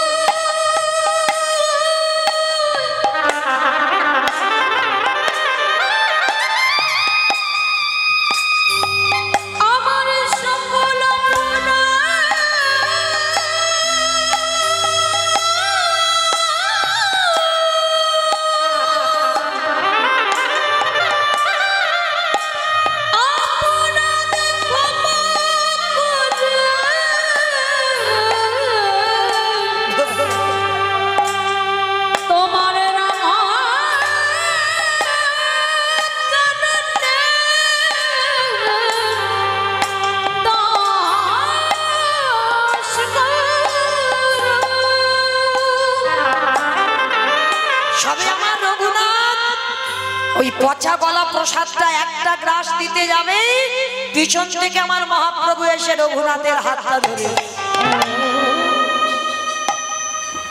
কি রে একা একা খাবি, আমায় একটু দিবি না? আমি যে ভক্তির একটু প্রসাদ পেতে ভালোবাসি না। না গৌর হরি না, ওই কথা বলো না, বলো না। এই প্রসাদ পচে গেছে, পোকা পাইছে, তুমি দেখো। আমি শুধু তোমার কৃপা পাবার জন্য, প্রাণটা ধরে রাখার জন্য একটু বদনে দিয়েছি। এই বোকা ছেলে, প্রসাদ কোনোদিন পচে? প্রসাদ কোনোদিন পচে? প্রসাদ প্রসাদই থাকে, প্রসাদ নষ্ট হয় না। আর তাছাড়া আমি ভক্তের এটো প্রসাদ পেতে যে বড্ড ভালোবাসি। দে দে তুই আমার ওই উচ্ছিষ্ট প্রসাদ দে না। আমি আমার মুখের এটো আমি তোমায় দিতে পারবো না, দে বলছি। আগে স্বীকৃতি দে। মহাপ্রভু জোর করে রঘুনাথের মুখ থেকে কেড়ে নিয়ে আমার ভগবান বদনে দিয়েছে।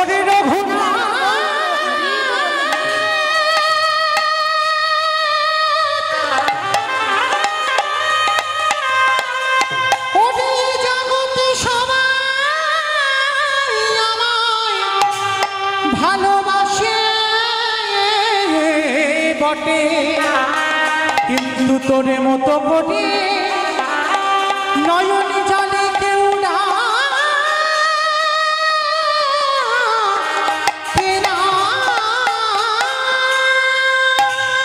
গৌর চরণে আছাড় খেয়ে পড়লেন গৌর হরি।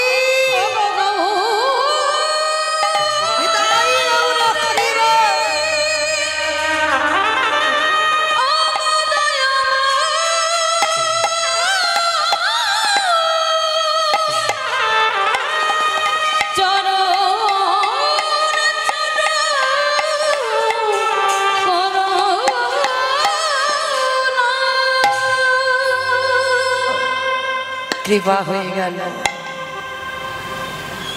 গৌর কৃপা পেয়ে গেল। কিরে নিতাই কৃপা হলো, গৌর কৃপা হলো, এবার তো ব্রজে বাস হবে। বল কিছু,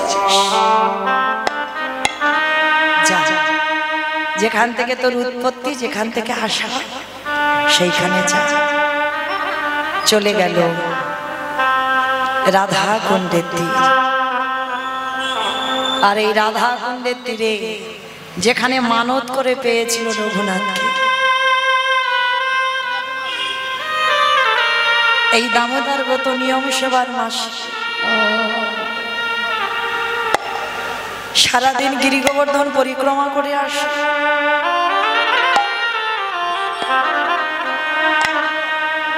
আর ওই রাধাকুণ্ডের তীরে বসে হারাই হারাই বলে বলো না, আমি কোথা গেলে তোমায় পাবো, একবার আমায় দর্শন দাও। আমি এত কাঁদি, এত ডাকি, আমার ডাকি তোমার চরণে যায় না। ও মাইরা, এই ব্রজে গিয়ে কেউ যদি একবার রাধে বলে কাঁদো, আমার রাধা রানী ছটফট করে, পাগল হয়ে যায় সেই ভক্তকে কৃপা করে। এই বৃন্দাবনে বাবা, এই হনুমানের খুব উৎপাত না, বানরদের উৎপাত না, বৃন্দাবনে যারা গেছে দেখেছে। তা একটা হনুমান কি করেছে বাবা, ফসল নষ্ট করে, ফুল নষ্ট করে, খুব উৎপাত করে।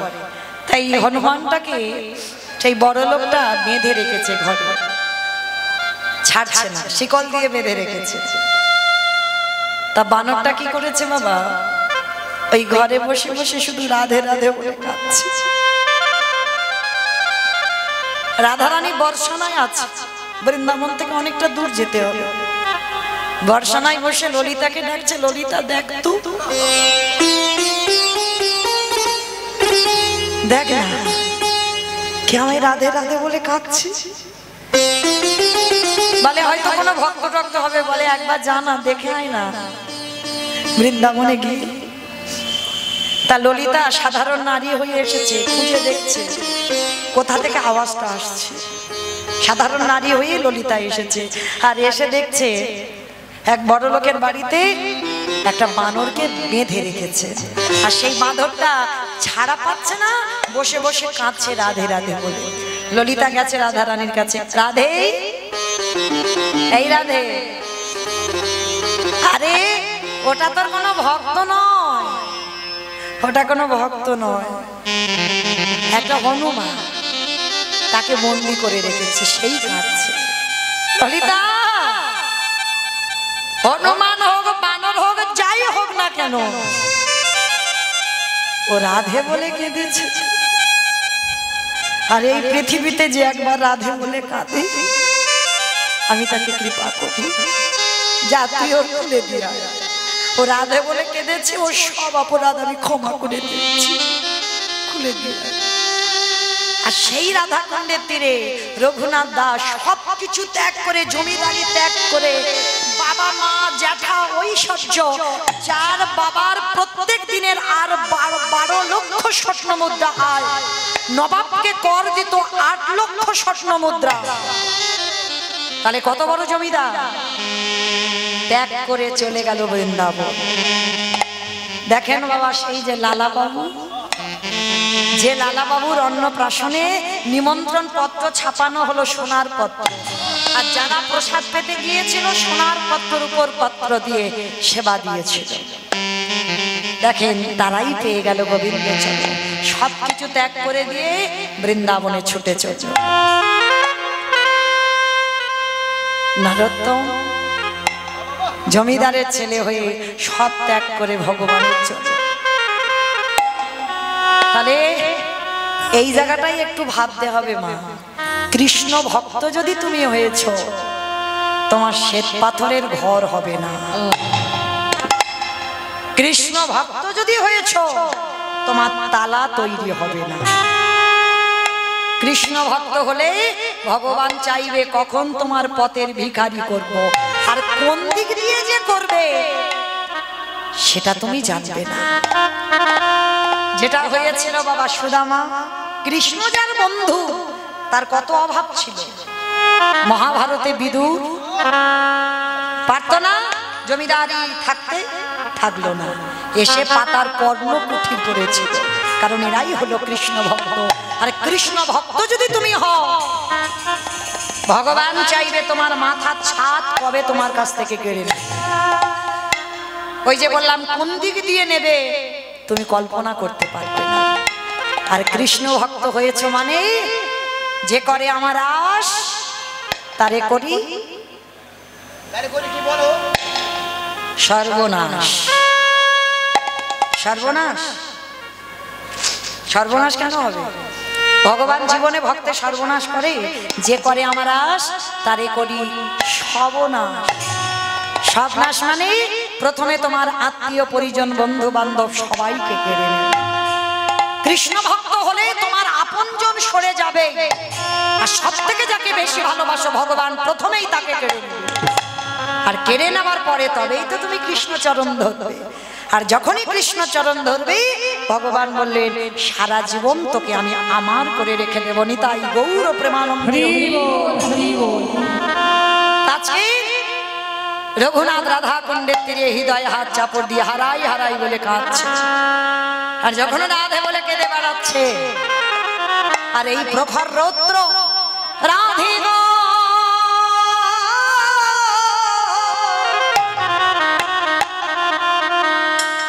ওগো আমার কৃপাময়ী, ওগো আমার প্রেমময়ী রাধে, ওগো রাধে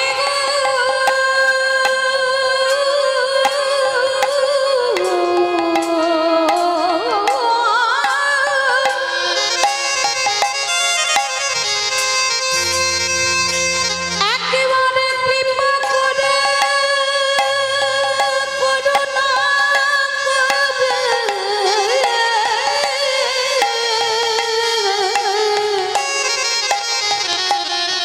তোমার চরণে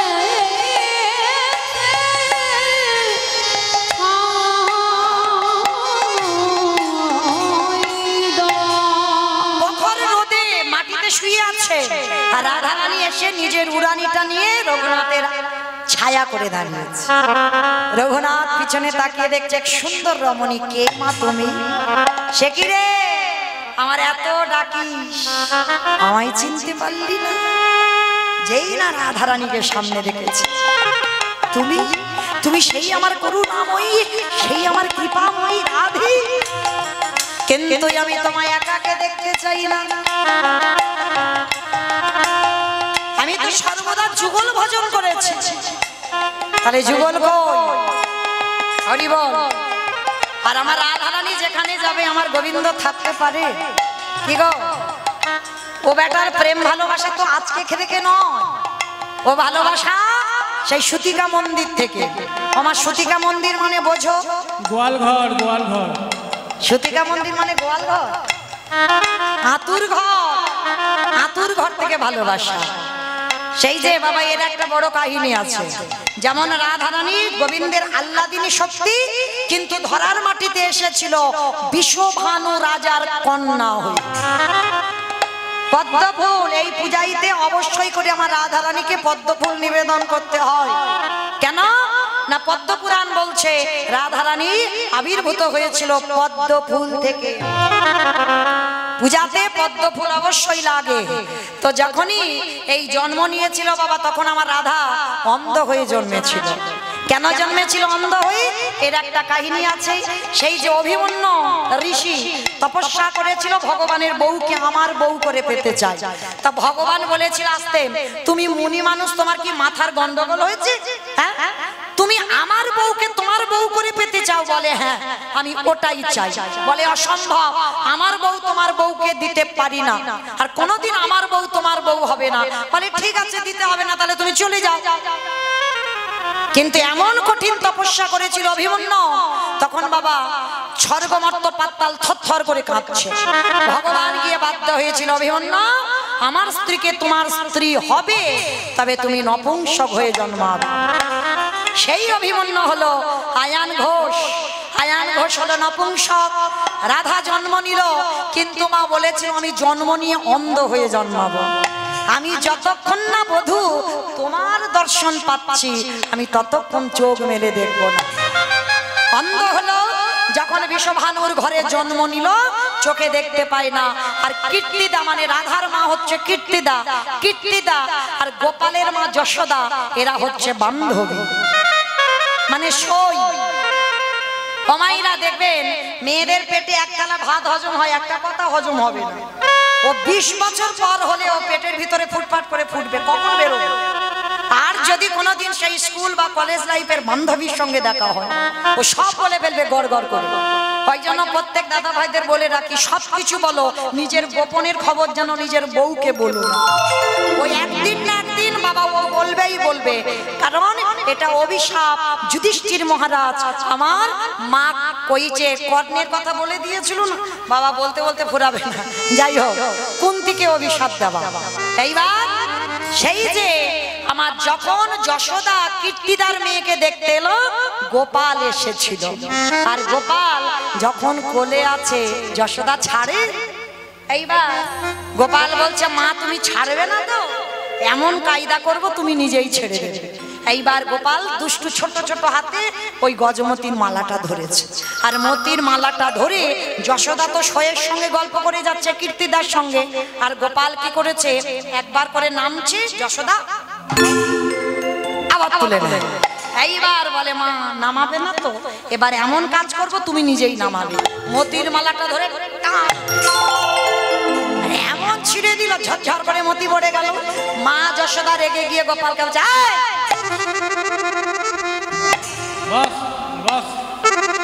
এই জন্য তোকে আনতে চাই না, চুপ করে বস। গোপালকে বসিয়ে দিয়েছে। আর মা কি করছে,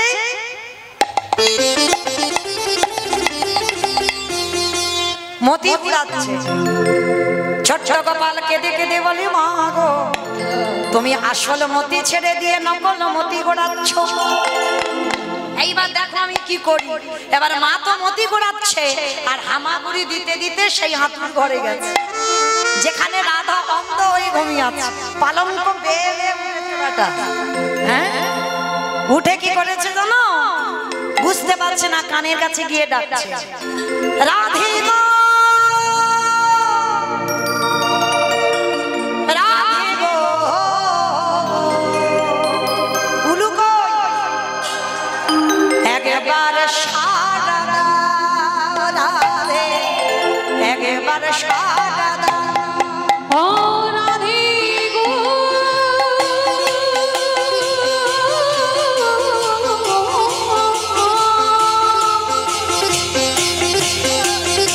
রাধে গো,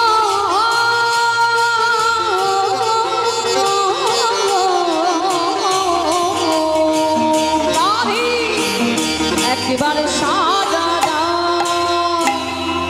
শোনো রাধে, তোমার আমার প্রেম শোনো, গাম্ভীর্য শালিনী রাধে, গাম্ভীর্য শাহানি রাধে, কৃষ্ণ প্রেম প্রদায়িনী রাধে, ও কৃষ্ণ প্রেম প্রদায়িনী রাধে, প্রেম সাগরের মরালিনী রাধে, ও প্রেম সাগরের মরালিনী রাধে, প্রেম সমুদ্রের সমুদ্রিনী রাধে, ওই প্রেম সমুদ্রের মরালিনী রাধে, রাধে গো,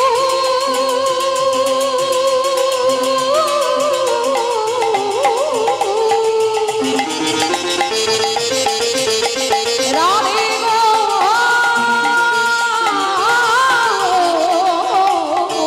রাধে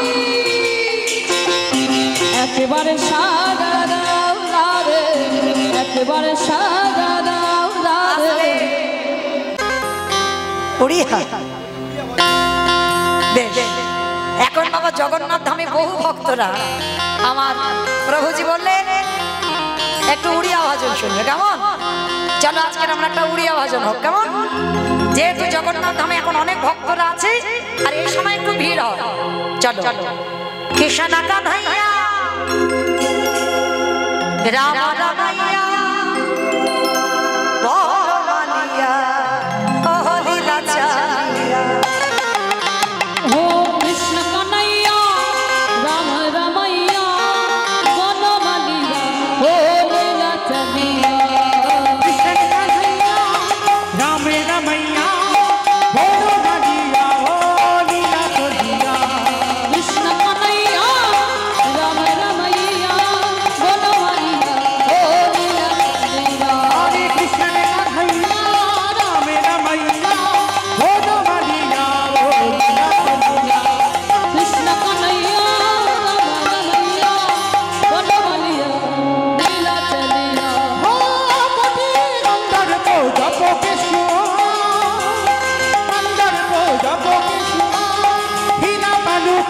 মোর জগমালিয়া ও কৃষ্ণ কানাইয়া রাম রামাইয়া বনমালী ও নীলাচলিয়া সত্য যুগ দেখলা বামন কেতায়ারে প্রভু নাম তাপরি কৃষ্ণ বলি রে দাদা দেখা দিও নারু ব্রহ্মা শিখি চুড়িয়া কামে ডলিয়া শিখি চুড়িয়া কাম ডলিয়া রাস রাচাইয়া ভাব ভরিয়া ও কৃষ্ণ কানাইয়া রাম রামাইয়া বনমালী ও নীলাচলিয়া হরে কৃষ্ণ কান্হাইয়া রামে রামাইয়া বনমালী রাম লীলা আস্তে বাবা, আমি আর আমার সম্প্রদায় যাচ্ছি, আর কেউ যাচ্ছে না, সবাই যাচ্ছি।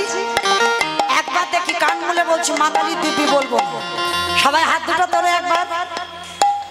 যারা বাইরে একটু দূরে আছো সবার চরণ ধরে নিবেদন, যারা চেয়ারে বসেছো সবাই একসঙ্গে দুটো পারে করতালি দিয়ে বলবো, কেমন? আরে কাহালিয়া রে, আরে কাহালিয়া। ও আরে কালিয়া রে আরে কালিয়া ও আরে কালিয়া রে আরে কালিয়া কালিয়া কানু বজাইয়া বিনু বসি চুকাদম বাবুল রে রামায়া ধারতি সে সুন্দর মনে বাজাইয়া বাসি রে কালিয়া কানু বজাইয়া বিনু বসি চুকাদম বাবুল রে রামায়া ধারতি সে সুন্দর মনে বাজাইয়া বাসি রে আরে কালিয়া আরে কালিয়া ও আরে কালিয়া আরে কালিয়া হরে কৃষ্ণ কান্হাইয়া রামে রামাইয়া বনমালিয়া ও নীলাচলিয়া ও কৃষ্ণ কানাইয়া রাম রামাইয়া বনমালী ও নীলাচলিয়া প্রেম সে বলো জয় জগন্নাথ ধাম কি, জয় বলো দেবী কি, জয় সুভদ্রা মাতা কি, জয় নীলাচলবাসী কি। আমায়রা চলো এবার আমরা যাই আজকের বিষয়। তো আজকের আমরা আলোচনা করব ষড় গোস্বামীর কথা অনেকে শুনেছি, যে গোস্বামীদের পথ অবলম্বন আমরা করি। শিরব সনাতন ভট্ট রঘুনাথ,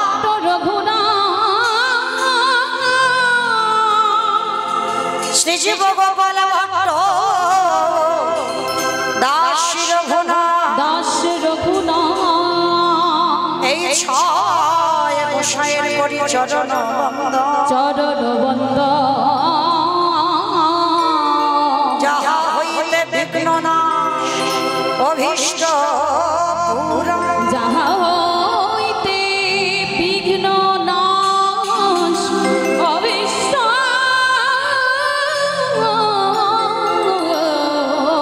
পুরা। জানি তাই এবার আমরা সবাই চলে যাব মধুময় শ্রীধাম বৃন্দাবন ধাম। তবে মায়েরা তার আগে একটা কথা, সমস্ত ভক্তবৃন্দ চরণে আমার এই রাধা গোবিন্দের মন্দির এখনো পর্যন্ত অসম্পূর্ণ রয়েছে, কিছু কাজ একটু বাকি আছে। তার জন্য আপনাদের মতো ভক্ত চরণে, আমার কমিটি ভাইদের দাদা ভাইদের হয়ে আপনাদের চরণে আমার একটা নিবেদন। কারণ এই যে মন্দির নির্মাণের জন্য কেউ যদি কিছু দান করেন, আপনারা জানবেন জগন্নাথ ধাম পুরী ধামে এখন তো বাবা প্রচুর ভিড়, কিন্তু সবাই তো যাচ্ছে বটে, সব ওই পাল্টি খেতেই যাচ্ছে, তাই না? যদি 4টে দিন বাবা পুরীতে থাকে না, একজন ভক্ত ফিরে এলে জিজ্ঞাসা করে দেখো তো, হ্যাঁ রে 4 দিন জগন্নাথ দেখেছিস তো? সেই আসার দিন একটু শেষে জগন্নাথ মন্দির থেকে ঘুরে আসবে, আর তারপরে বাদ বাকি 4টে দিন কিন্তু বাবা সমুদ্রে পাল্টি খেতে ভুলবে না, ওটা খেতেই হবে। কিন্তু জগন্নাথ একদিন অতি কষ্টে দেখবে, এই তো মানুষের ভাবধারা। তো যাই হোক, এই যে মন্দির প্রতিষ্ঠা করেছিলেন কে? ইন্দ্রদম্ন রাজা। ইন্দ্রদম্ন রাজা প্রতিষ্ঠা করেছিল কেন জানো? পূর্ণ সঞ্চয় করবার জন্য। আর পূর্ণ সঞ্চয় যতদিন না হবে ততদিন ইন্দ্রদম্ন রাজা নিঃসন্তানই থাকবে, কোনো বাবালো সম্পদই পাবে না। তাহলে পৃথিবীতে সব থেকে বেশি পূর্ণ সঞ্চয় যদি হয় সেটা বাবা মন্দির বা দেবালয় প্রতিষ্ঠা করতে হবে। আর এই মন্দির প্রতিষ্ঠার কর্মে যারা আগে আসে তাদের শুধু এ জন্মে তারা উদ্ধার হবে না, তাদের 21 কুলও উদ্ধার হয়ে যাবে। যারা নরক যন্ত্রণা পাচ্ছে, যারা উদ্ধার হতে পারছে না, তারাও পর্যন্ত উদ্ধার হয়ে যাবে যদি কেউ আমার এই রাধা মাধবের মন্দির কর্মে কিছু দান করে। তো এত ভক্তমণ্ডলী আছেন, সমস্ত ভক্তিমতী মায়ের দাদা ভাই বাবা ঠাকুর যারা আছেন ভাইরা, সবার চরণে আমার একটা প্রার্থনা, আমি চাই যাতে আমার এই মন্দিরটা সম্পূর্ণ হয়ে যায়। পরের বছর যেন মন্দির কমপ্লিট হয়ে আমার রাধা মাধব সেইখানে প্রতিষ্ঠিত পায়। তো তার জন্য আমার এই দাদা ভাই ভাইরা আপনাদের কাছে ভিক্ষার ঝোলা নিয়ে যাচ্ছে। একটা কথা মনে রেখো মা, এরা যে ভিখারি হয়েছে এরা নিজে পেটে খাবার জন্য নয়, নিজেরা আত্মসাৎ করবে বলে ভিখারি হয়নি। বলেন তো কিসের অভাব? কিছু তো অভাব নাই, তাহলে ভিক্ষা করবে কেন? ভিক্ষা করছে শুধুমাত্র ভগবানের জন্য। তাই আপনাদের কাছে আমার একটা প্রার্থনা, আমার এই ভাইরা দাদা ভাইরা যাচ্ছেন আপনাদের কাছে, যার যেমন সামর্থ্য যার যেমন ক্ষমতা আছে আপনারা একটু বেশি বেশি কিছু দেবেন, যাতে আপনাদের দান নিয়ে যেন এই হরিবাসরটা দীর্ঘস্থায়ী হয় আর আমার মন্দিরে যেন রাধা মাধব প্রতিষ্ঠিত পায়। নিতাই গৌর প্রেমানন্দে হরি বল। তাহলে মায়েরা পরিষ্কার বোঝা গেল আজকে সেই অদ্বৈতের ডাকে কৃষ্ণ গৌর হয়ে এলো। আর এসে কি করছে জানো? কেহ বলি পুরবিতে রাবণ বধিলা, কেহ বলে পুরবিতে আমা উলু কই মাঠে মাঠে, কেহ বলি পুরবিতে রাবণ বধিলা, কেহ বলে পুরবিতে আমার গোনানি গুনা গুনা গুনা গোনারে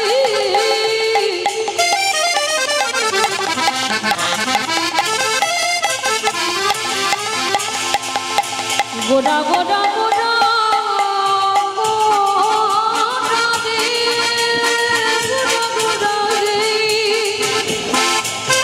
নিতাই গৌর হরি বল।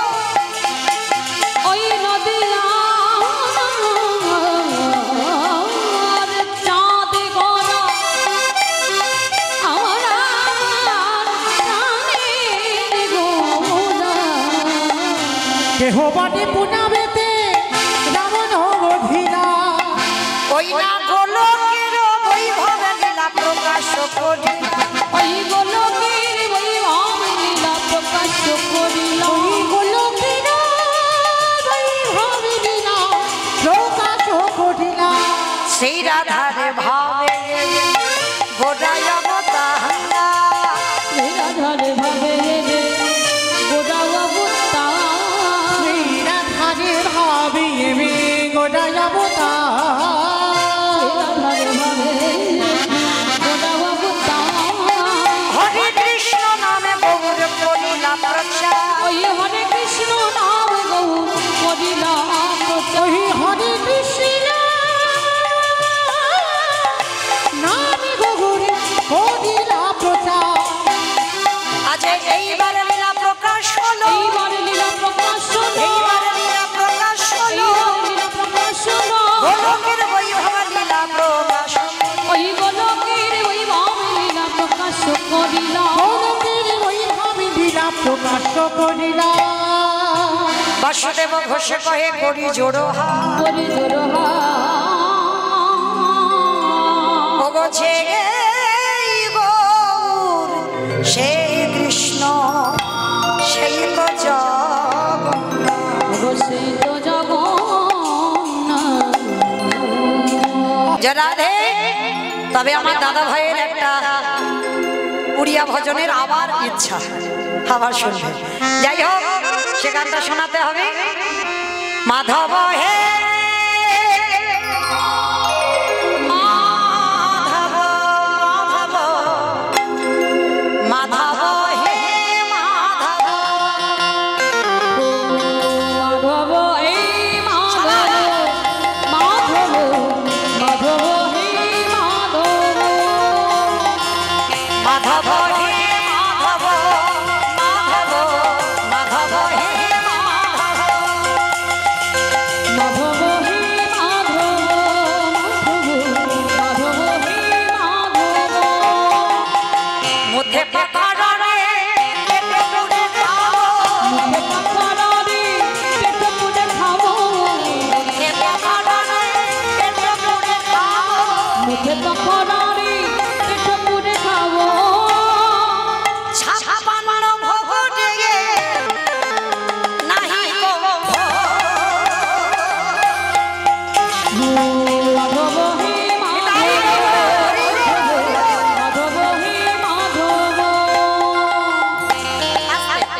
কি গো? পকোড়া পকোড়া পকোড়া, পান্তা ভাত। পকোড়া মানে পান্তা ভাত। আর জগন্নাথে কত রকমের ভোগ রান্না হয়? 56। তো এক ভক্ত গিয়েছে, জগন্নাথ তোমার 56 রকমের রান্না আমার চাই না, আমি যতদিন বাঁচবো আমি যেন পেট পুড়ে পান্তা ভাতটা খেতে পাই। আর একটা চাওয়া ছিল, কি চাওয়া? ঝাঁটি মাটি ঘরে রেখো মোর সুখে